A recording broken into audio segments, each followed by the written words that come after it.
ગુજરાતની લીલોતરી ધરતીનું એક ગામડું છે. એક ખેડૂત એની પત્ની સાથે રહેતો. ખેડૂતની પત્ની હીરબાઈ ખૂબ જ મર્યાદા અને સંસ્કારવાળી. ખેડૂતને પણ ગામમાં દાદા પરદાદાની જમીન વારસામાં મળેલી. એમાં તનતોડ મહેનત કરી અને સોના જેવો પાક લણે એટલે ઘરમાં ધન ધાનની કોઈ કમી નહીં. હીરબાઈ સંતોની સેવા કરે. એના ઘરેથી ભૂખ્યો માણસ ક્યારે ખાધા વગર જાય નહીં. ખેડૂતનું ઘર છે એટલે દૂધવાળી ગાય ભેંસ હોય ઘણી. પ્રભુની કૃપાથી એ દૂધની નદીઓ વહે. એક દિવસની વાત છે. સ્વર્ગમાંથી નારદજી પૃથ્વી ભ્રમણ માટે નીકળે છે.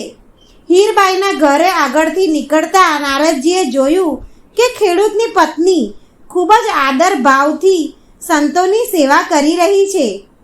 એટલે નારદજીને થયું કે હું પણ સંતનું રૂપ લઈ ધારણ કરીને હીરબાઈના ઘરે જાય છે.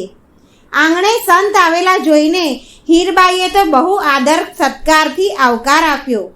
હીરબાઈએ તો ભગવાનના ભજન ગાતા ગાતા ઝડપથી રોટલા ઘડીને ભોજન તૈયાર કર્યું. બહુ જ પ્રેમથી નારદજીને જમાડ્યા. નારદજી તો આટલા ભક્તિભાવ જોઈને ખૂબ જ ખુશ થઈ ગયા. એટલે નારદજીએ તો પોતાની સાચી ઓળખ આપી. હે બાઈ, હું નારદ મુનિ છું અને સ્વર્ગમાંથી આવી રહ્યો છું. તમારે સેવા ભાવથી ખૂબ જ પ્રસન્ન થયો છું. તમારે જે માગવું હોય એ માગી લો. હીરબાઈએ કહ્યું કે ના ભગવાન, મારે ઘરે ઠાકોરની કૃપા છે. તમારા જેવા સંત આંગણે આવે એટલે રોટલો દઈએ છીએ. બંને ધણી ધનિયાનીથી પ્રેમથી રહીએ છીએ. ધન ધનની કોઈ કમી નથી. હું તમારી સેવા ભાવથી ખૂબ જ પ્રસન્ન છું. કંઈક તો માગી લો, એવું નારદ મુનિએ કહ્યું. તો હીરબાઈની આંખમાં થોડાક જળજલિયા આવી જાય છે અને કહ્યું કે ભગવાન, અમારે બીજું તો કંઈ નહીં જોઈતું, પણ લગ્નને 10 વર્ષ વીતી ગયા છે અને અમારે શેર માટીની ખોટ છે. તમે આપતા હો તો એ ખોડો ખૂંદનાર આપી દો. નારાયણ નારાયણ, આ વરદાન આપવું તો મારા હાથમાં નથી, પણ હું હમણાં જ વૈકુંઠમાં જઈને ભગવાનને પૂછીને આવું કે તમારા ભાગ્યમાં સંતાન સુખ છે કે નહીં. આટલું કહીને નારદ મુનિ અદૃશ્ય થઈ જાય છે. ભગવાન વિષ્ણુએ કહ્યું કે હે નારદ મુનિ, હીરબાઈના ભાગ્યમાં 7 જન્મ સુધી સંતાનનું સુખ નથી. 7 જન્મ સુધી આવ્યા જાઓ ને રોટલો ખવડાવે અને ભગવાનના ભજન કરીને જેટલું પુણ્ય મળે તેટલું ખરું. એને પછી સંતાન સુખ પ્રાપ્ત થશે. નારદ મુનિ પાછા પૃથ્વી લોક પર આવ્યા અને હીરબાઈને જેવું ભગવાન વિષ્ણુએ કહ્યું હતું એવું જ કહ્યું. થોડીક વાર માટે હીરબાઈ બધું સાંભળીને દુઃખી થઈ ગઈ. પરમાત્માની જેવી મરજી, અમને તો આ માનવ ધર્મ મળ્યો છે એ જ ઘણું છે. ભગવાનના ભજન કરશું અને સાધુ સંતોની સેવા કરીશું.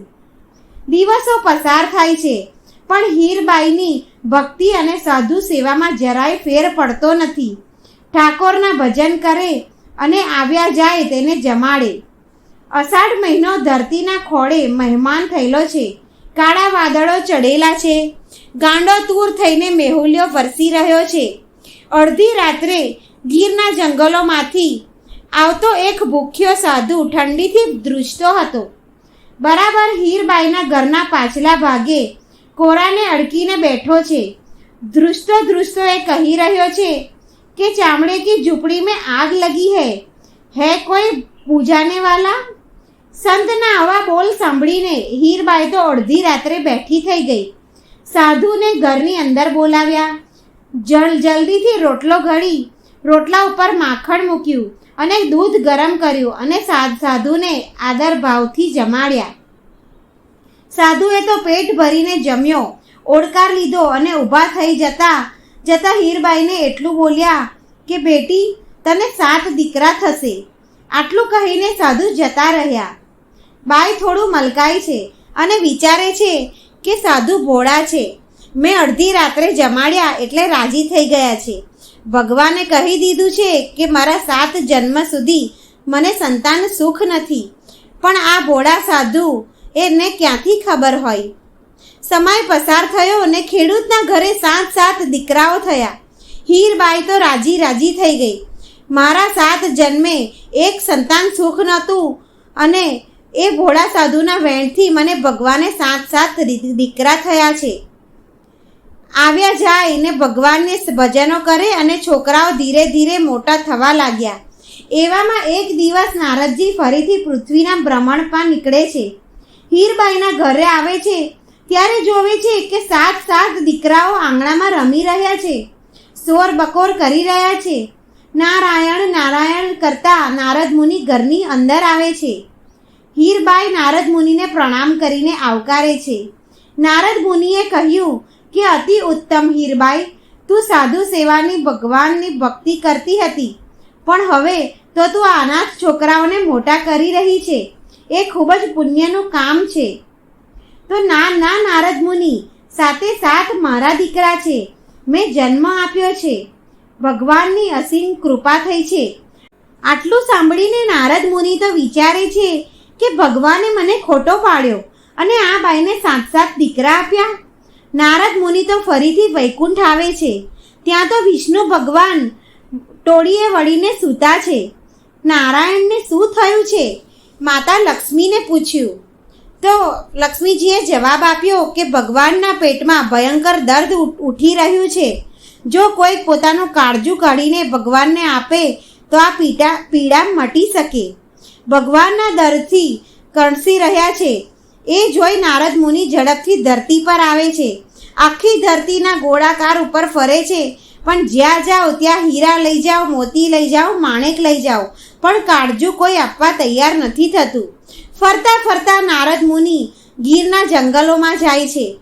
ત્યાં ધૂણો જગાવીને જટા ખોલી એક સાધુ બેઠા છે. નારદ મુનિ એમની પાસે જઈને કહ્યું કે હે સંત, વૈકુંઠમાં ભગવાન નારાયણને પીડા ઉપડી છે. જો કોઈ પોતાનું કાળજું આપે તો એ જ પીડા મટી શકે. મારા પ્રભુને પીડા ઉપડી છે, મારો નાથ દર્દથી તડપી રહ્યો છે, આવું પેલા સાધુએ કહ્યું. આટલું કહેતા જ સાધુએ તો બાજુમાં પડેલી કટાર લીધી અને એક જ ઘાથી છાતી વીંધી કાળજું નારદ મુનિના હાથમાં આપ્યું. નારદ મુનિ તો તરત જ વૈકુંઠ ધામમાં આવે છે. ત્યાં તો ભગવાન વિષ્ણુ પગ ઉપર પગ ચડાવીને બેઠા અને હસી રહ્યા છે. પ્રભુ, તમે સારા થઈ ગયા છો? હા નારદ મુનિ, પણ તમે શેનો સંદેશો લઈને આવ્યા છો?